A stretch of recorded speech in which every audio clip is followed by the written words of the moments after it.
konni etara bagan kantige boli la me bismillah defo o be chogodi o togodege ala ko ma jubi hala nusubi ala ko fingo fen kantige le boli de la harini ala togo fora la jifa sogodi do a haramu yara akaddu o ye jifa de o e pinniye kantige li inke boli inde bonyali kamani kake bato ya ki gere boli na o ye shirkul akbar mughraj min al milla ye fulan kafu ya kumba bake fulan kafu ya mimbi la posilam ya kono pew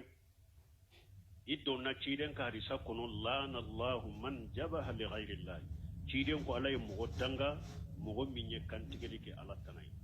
donc ye fulan kafu ya de sogo yin fana jifa de aha nun ko ne mata kantige boli nyede harisa sahlen nana hari ciden ko yoro ye boli bato yoro de ube boli bato yoro kakoro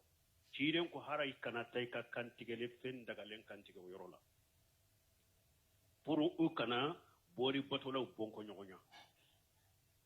ona na harisa sahlen ko no kitabu tauhid bo harisa nati kantigeli kera moro yoro tumbe boli bato yoro de kakoro mais si sa boli bato yoro te kere mais akene be ekati ka saga kantige saga dagale misali la ekati kallah ya kantige boli bato yoro korola a haramu yara munna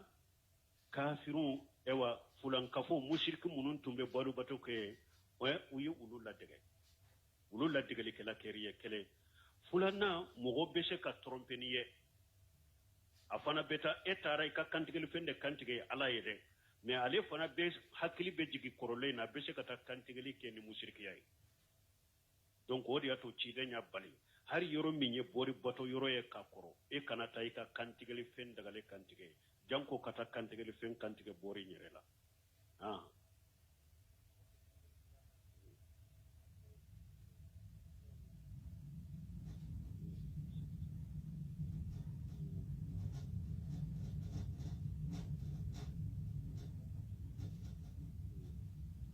bon ko yinin kali fulanna minye duwawu iftitahi sala mana niye kabaru fili ibe duwawu min fo sani ka kalanda mina o koni ta damina sani katila almami ye fatiha kalanda mina iba atoto ire ube iba dafa duwawu istiftah wo ye sunna de almami fule ka fatiha kalali min damina wo ye salli dosende wo ye urukunu de donc ibe sunna inde bila ka fatiha ko lame almami bolo parce que duwawu istiftah wo ye sunna de niya ke ba baraji soro me hari nima ke fenti ka salli la me fatiha fana ye dosende salli la ne almami ba kala iba lame abolo de iba lame almami no fede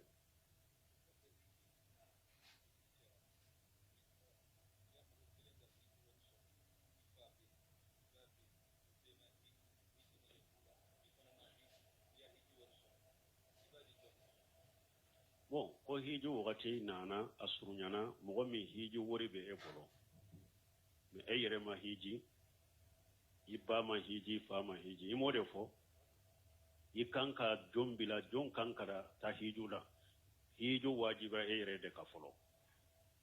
eminye hiju wori sorode hiju wajibre de ka hiju farda be ede ka eyere de beta hiju ke folo ni eyere hiju la wakati mi ni ka hiju banna ka farda binna ka boy kana ika bange bawla ni se soro ibula hiji na wajibra eyere de la foro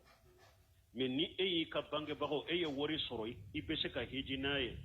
eyi ka bange bago de hiji naye ewa yomal khamado ala deli kana sa ka soro ma farda hiju kede ala deli kana sa ka soro ma farda hiji kede sino ni sara ka soro ma farda hiju ke a wori fana tun soro la qiyama la bi nyinin kala ala mi nyinin ka hiju farda la parce que farda ye ede kata folo e mi nyi wori soro donc o e ka farda binne ko fede ibe mo wore take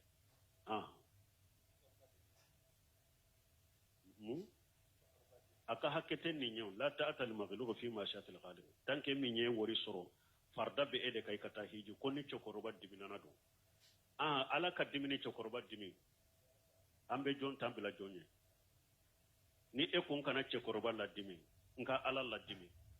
ala bɛ se ka kɔlɔkɔlɔ de lajaba se ni cɛkɔrɔba in bɛɛ ma donc i bɛ ala ta de kɛ la ta'ata li makhluqin fi ma'siyatil khaliq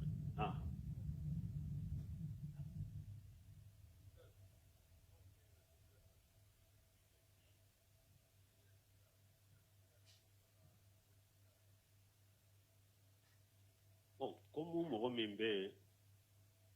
e bɛ tawsiri la i b'a kɛ ka suyi direct la ni salileri sera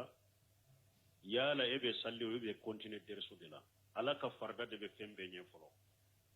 janko ni ye cɛ ye jama sali wagati de sera ja ko ta jama sali de ta farda in de di fɔlɔ donc ni min fule nin ye nin tɛ wajibi e kan ewa e pin derso in fana tɛ dani kɛ fana ni e hari e ma sɔrɔ direct la i b'a ni derso kɔfɛ a dafalen bɛna i ma i bɛ se ka récupérer donc mɔgɔ tɛ ala ka farda to ye ko i bɛ derso lamɛn dɔɔnikɛbaaw ko min ye nafila sallu ni nafila so dɔɔni ɲini bɛ wulu ɲɛ ala ka farda tɛ dɛ mais nafila salli ni n'a y'a sɔrɔ nafila salli de dɔn derso lamɛnli bɛ o ɲɛ imamuna ahmadu ko ale ilmu la ya'diluhu shay a ko dɔɔni ni foyi tɛ kɛlɛ ɲɛ ya sahati niyati sahibu a ko n'a tigi ŋaniya ɲana don dɔ la ko maliki n'a ka kalandenw bɛ kalan na dɔ wulila ko a bɛ salli maliki ko i bɛ min kɛ i bɛ nafila kɛ a ko i bɛ min na i b'a kɛ ka bɔ min na ko i bɛ taa min na i bɛ min na kawusa ko e bɛ taa ko i bɛ min kɛ i bɛ dɔɔni ɲini min na o kawusa ayiwa nafila salli ye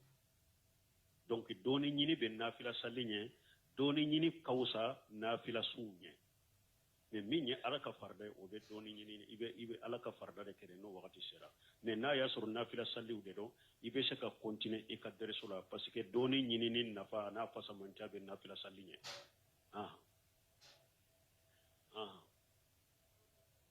alayhi salam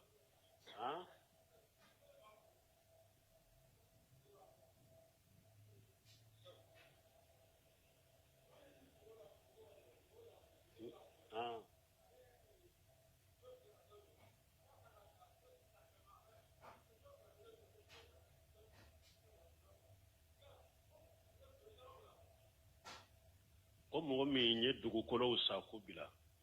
a bɛ dɔ jɔ a bɛ dɔ bila a bɛ dɔ sa a bɛ dɔ jɔ dɔ dalen bɛ jaka bɛ wolo la wa dugukolo minnu sanna ko bila sani ka mako ka s'u ma ni mako sera min na n b'a jɔ ni mako ma se min na a maralen bɛ n bolo ye jaka tɛ olu la mais dugukolo min ni a bɛ e ye kɔmarasan de e bɛ dugukolo sa ka na u yɛrɛ ma e ka marasa ndisi de dugukolo e fana b'u fɛɛrɛ dɛ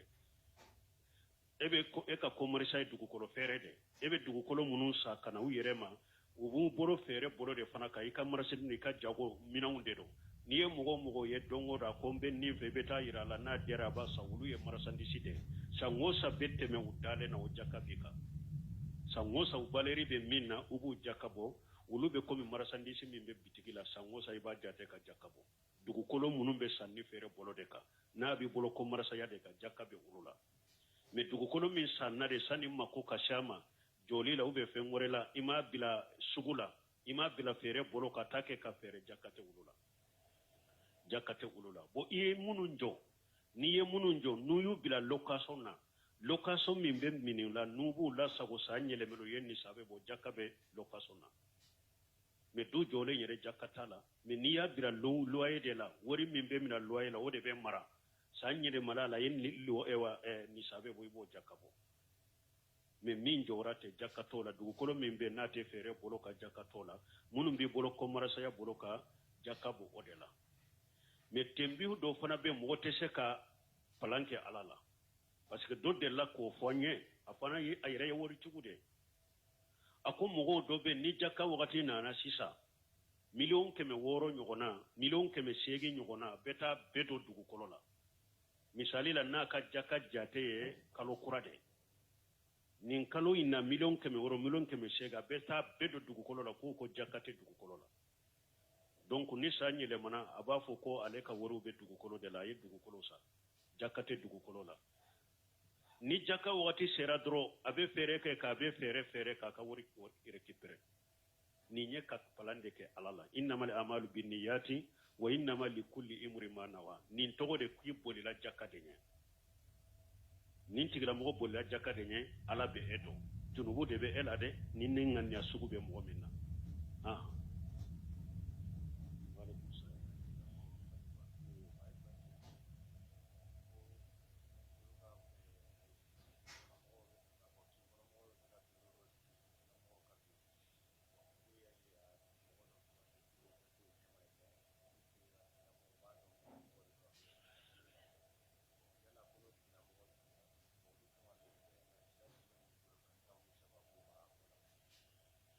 ni jɔn sigira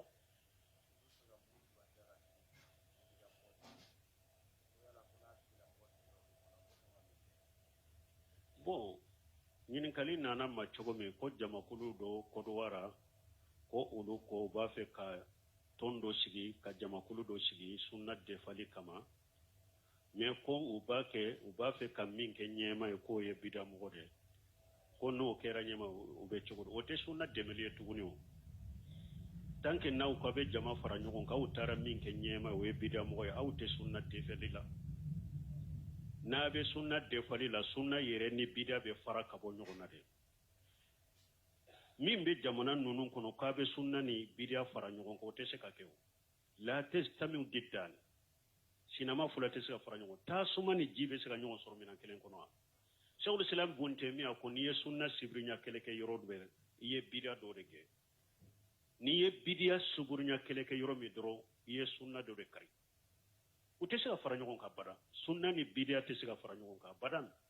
donc sunna a bɛ groupe de la ka sunna mɔgɔ ɲuman o yɛrɛ min ka farin a bɛ diina dɔn a bɛ delilaw dɔn a b'o de kɛ a ka ɲɛma ye sunna la a yɛrɛ b'a dɔn min bɛ se ka sunna fɔ a ɲɛ ɲuman kan a bɛ se ka weleli kɛ ka taa tawhid ma ɲɛ ɲuman ma diɲɛ kanubaga tɛ taa ɲinina tɛ palasi ɲinina tɛ ala ɲɛ siranɲɛbaga dɔn sinna kanubaga dɔn a dugu sunkun kɔnɔ n'a kɛnɛmala bɛɛ a bɛ ninnu de ɲini k'u ka ɲɛma ye sunna la sunna bɛ defa o de la mais ni jamakulu fara ɲɔgɔn ko sunna dɛmɛli a taara bidamɔgɔ kɛ ɲɛma a ye sunna karibagaw de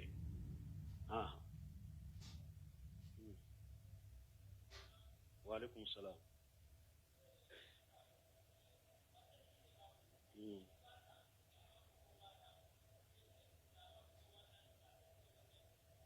ko mɔgɔ dɔ marasandisi b'a bolo a b'a feere ni e nana a ma marasandisi ni warijɛ dɔ a b'a fɔ 1000 mais n'i b'a ta juru de la 15,000 o bɛ cogo di dɔɔnikɛbaw ko baasi tɛ nin na a ye bɛn kelen kan dɔrɔn a ka fara kelen kan sisan ne b'a ta warijɛ i ka 10,000 filɛ a b'i ka minɛn ta a bɛ fara ɲɔgɔn na ou bien sisan warijɛ tɛ ne bolo an k'a kɛ juru ɲɛ n b'a ta 15,000 baasi tɛ nin na n'a farala kelen kan minnu b'a fɔ ko bayyatani fi bayyati wahidi nin t'o ye dɔɔnikɛbaw ko nin tɛ bayyatani fi bayyati wahidi nin ye de sanni feere la dɔrɔn prix 2 de fɔra prix 2 y'a tigi bila kaso la nin tɛ sanni feere sanni kelen kɔnɔ dɛ nin ye de prix 2 de fɔra kiliya ɲɛ nin mina prix 2 de b'a la sɔngɔ 2 de b'a la o sɔngɔ 2 i b'i suwa la n'i yɛrɛ ye sɔngɔ min ta a sɔngɔ dɔ bɛ 1000 o ye sisan i b'u minɛn bɛɛ d'i ma a sɔngɔ dɔ bɛ 15,000 o bɛ se ka kɛ juru ye kalo kelen san kelen i y'a tigi bila suwa de la sɔngɔ 2 ni ɲɔgɔn cɛ donc n'a a yɛrɛ ye kelen min suganti a yɛrɛ la farala ɲɔgɔn kan o la baasi t'o la min ye Ibn Qayyim a ko bayyatani fi bayyati wahidi o bɛ sabati feere min na bayyiliina a ko feere 2 feere kelen kɔnɔ o hadisa o bɛ sabati feere cogo min na o ye bayyiliina de maana e nana minantigi la telefoni la sisan e ye telefoni yusa bolo 15,000 ko kalo kelen i bɛ na nin ka 15,000 ye telefoni e ma tare a dalen tora i sagira k'a fɔ a tigi ye bon ne fana y'a feere e ma sisan 10,000 ale y'a feere e ma 15,000 sani kalo kelen e ma hari telefoni ta e fana ko telefoni tigi ma ne fana sagira ka feere e ma 10,000 a bɛ 10,000 ta k'a d'i ma mais kuma laɲini ye mun ye mais kalo kura ni e bɛna ni 15,000 ye ninde fule fere kelen fere fula kono parce que ciden ko nin fere cogo min fule ninye ako ina iribata ube ina songo fitininta fere fula de fule fere kelen kono bayle ina bon ninde haramu ye parce que ninye fere de kata iribama pour ite se kana jeka ko karasa watan juru dolna kalo kuramba sara watani duru na utese ko fo ko ke benya na uba fu ninye iribade aye mina indwani nyogonje pour kal ko intunu mogola talfoni nya fere ema watani duru kalo kurebe na watani duru esa gra ka fere ale yere ma wata abele be watan jeta ka de ema ebeta mi ale ka talfoni matare adalembe me kalo kura ene watani duru bena ninde fere fula fere kelen kono ninde haramu ye me ale ye fo chogo min fo bashi tola na farla kelenka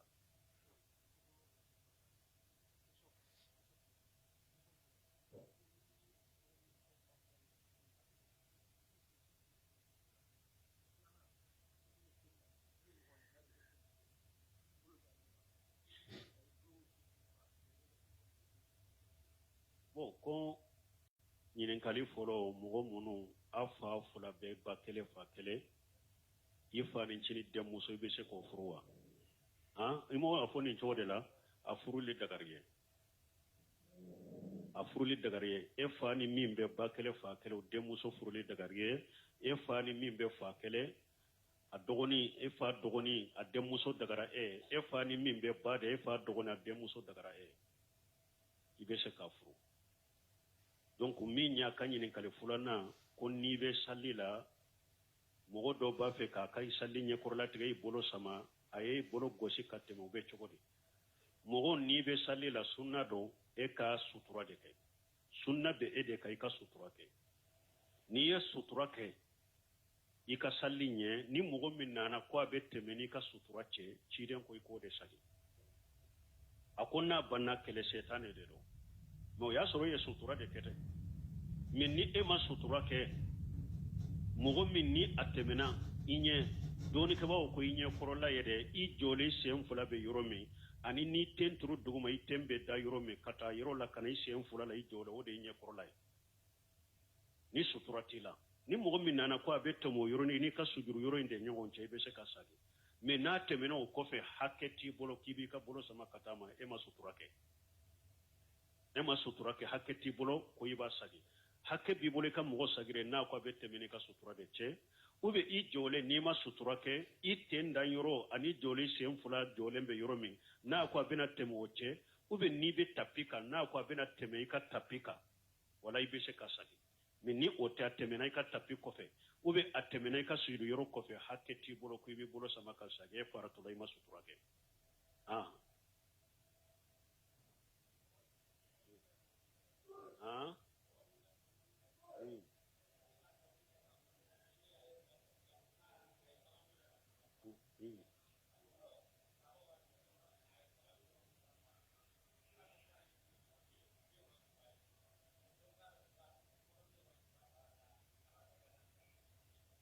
ko mogo munun be mawlidi ke ko ba delilo ke ko cide ko aye nyame bi woroni sabafa ko ako ale sambi woroni sabade atigi galon fo ni rola cide te ko dogolendo cide masa ale ba si hakke fo togodi cide te kaybudo cide ma fo mo si ko ale si te teme sambi woroni sabaka amo fo mo nunu fana e wasara aka hiju labane hijira konontona me cide mba fo ko ale si sambi woroni sabai togora te ko dogolendo ala mo fo woyen galonde ye folo fulanna ciden kan nyame kantige to bi woroni sabate de nyame kemede do ani ali de jendo hadiya de do aforu ka ko hadiya de ama fu ka ko maulidi nyame de abesi hadisi jaimbe sahi muslim ko ani bukhari jabir ibn abdullah hadisa nyame keme ali ibn abi talib de tara nyame nunun ta yeyman anu nana nyame keme ani ciden de jondo ciden ye ewa hiju ke nganya kene inqiranu de ali ibn abi talib ni nyame unale ani aba musa la sari de tara nyame usa ako ewa cide ma ko ne ye namuta ni cide ye namuta ni minye ne ye namuta no ye awa cide ko alima ete sika namuta ko de parce que hadiya beneni ebe bolo ambe intiranu de donc nyame keme cide na ali de jendo cide nye bi woro ni saba kantige bolo ye aya murudi alima ka to kantige nyame keme do bi woro ni saba de nyame keme do fula de jendo uka hadiya ema tuma me cide ne nyame nunun kantige la hadiya de do nyame keme aku ka sogo moroso tiga kelen kelela uku do daga kono ka tobi uyudo daga kono ka tobi cide nya ados aso dodo asogola ka domi anajila parce ka hadiya fo yire ka dodo ala de nyame keme imbe moroso tigra kelen kelela donc o te bi woroni sabay galon tigela wode cide nya nyame keme de kantiga ni ali de jendo ni nya joliye fula o sabana nyame nunun kantigera sallibat tile tanade ulube ciden kam mauludi kay kalo jumana ha arabil awwala bon ninte fulayba salliba tile tannade nyame nunun kantigere makka yoman nahari nyame kantige yoro la kansogo yoro kansogo rayende ukansogo rayende uma kansogo hijido uma kansogo arabil awwala tan fulana la ni yajole saba bon nani na ciden kan nyame kantige dara sankele da amake sanyelema na kantige aka hiju laba dura ya kantigo de la amake sanyelema ana nyame kantige umake donc maulidi kala ube ko kuma bubula be subhana be abe subhana ngalo anyo de fo kata lagara fo kata janwuli de la tese ka sur maulidi la mbake dro bidia do mbin sagola mbake dro mbin ka fenyini na mbake ani ko ibe derila nyina la wa fo katisa ite della sur maulidula imamuna maliki ko al yawma akmaltu lakum dinakum wa atamamtu alaykum ni'mati wa raditu lakum al-islam dina ni aya jigna ciden ka hijul laba yirede arafa imamuna maliki ko ni aya jigito min tunte dina kono akobbi wote sigate dina ni aya jigido maulidi tunte dina kono hari imam na maliki te maulidi do sebo utere maliki nunun te maulidi do hijira sankeme nani na de maulidi do na dina la sankeme nani na sebo te maulidi do tabina te maulidi do tabina te malini do qurunul mufaddala sankeme sabo te maulidi do nunun te maulidi do dina sankeme nani na de al-fatimiyuna shiyaw de maulidi do dina kono shiyaw munu budda me kata fatima ma ja'aman wa kajiban galon nu budda me kata fatima ma al-fatimiyuna misra yijibiti hijira sankeme nani na ulude ye mauludu kiriye ka do dina kono dina dote fo kata jawle ate siga ke dina fo kata jawle delilate sorala abe subhanin galon dilale سبحانك اللهم ربنا وبحمدك اشهد ان لا اله الا انت استغفرك واتوب اليك